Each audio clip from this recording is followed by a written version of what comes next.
Right the sample space and calculate the probability based on the given information.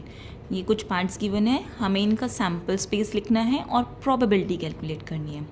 Sample space क्या होगा, जो total number of outcomes हैं वो सारे होंगे सैम्पल स्पेस में, और प्रोबेबिलिटी क्या होगी, number of favourable outcomes divided by total number of outcomes. तो देखो फर्स्ट पार्ट में है 2 coins are tossed at the same time.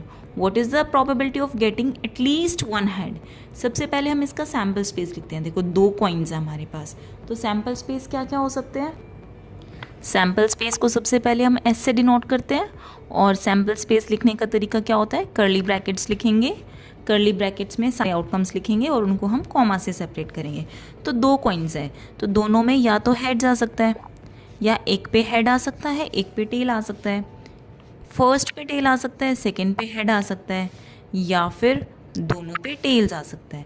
इसके अलावा और कोई तो आउटकम नहीं होगा ना, तो बस हमारे पास सैम्पल स्पेस में 4 ही आउटकम्स हैं।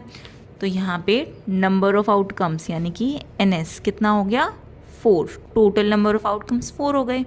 अब क्वेश्चन में हमें बोला है what is the probability of getting at least one head. यहाँ पे देखो ये कुछ वर्ड्स होते हैं, एटलीस्ट, एटमोस्ट, ये बहुत कन्फ्यूजिंग होते हैं।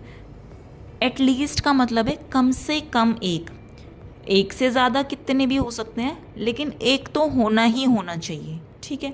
तो अब अगर हम अपने सैम्पल स्पेस में चेक करें तो एटलीस्ट वन हेड यहाँ पे आ रहा है, यहाँ पे आ रहा है, 2 तो ये हो गए। क्या इसमें हम चेक करेंगे, बताओ? ऑब्वियसली करेंगे, उसने बोला है एटलीस्ट वन हेड, एक तो होना ही चाहिए, 2 हो जाए तो कोई दिक्कत नहीं है, तो एक तो आ ही रहा है ना, तो यहाँ पे भी होगा। अब यहाँ पे देखो एटलीस्ट वन हेड, क्या यहाँ पे एक हेड है, नहीं ना, यहाँ पे तो एक भी नहीं है, तो इसको हम नहीं काउंट करेंगे फेवरेबल आउटकम में, क्योंकि यहाँ पे एक भी हेड नहीं है। अगर एक होता, 2, 3, 4 कितने भी हो सकते थे, और लेकिन एक तो होना ही चाहिए था, तभी वो फेवरेबल आउटकम में ऐड होता। तो ये वाला केस हमारा ऐड नहीं होगा। तो फेवरेबल आउटकम्स कितने हो गए, 3, एक ये और ये। तो यहाँ पे probability of at least one head कितनी हो जाएगी, 3/4। ठीक है, आगे समझ में।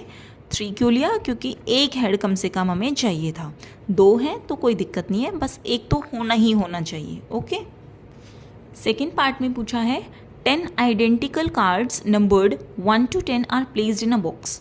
One card is drawn at random. What is the probability of drawing a card with an even number? अब सब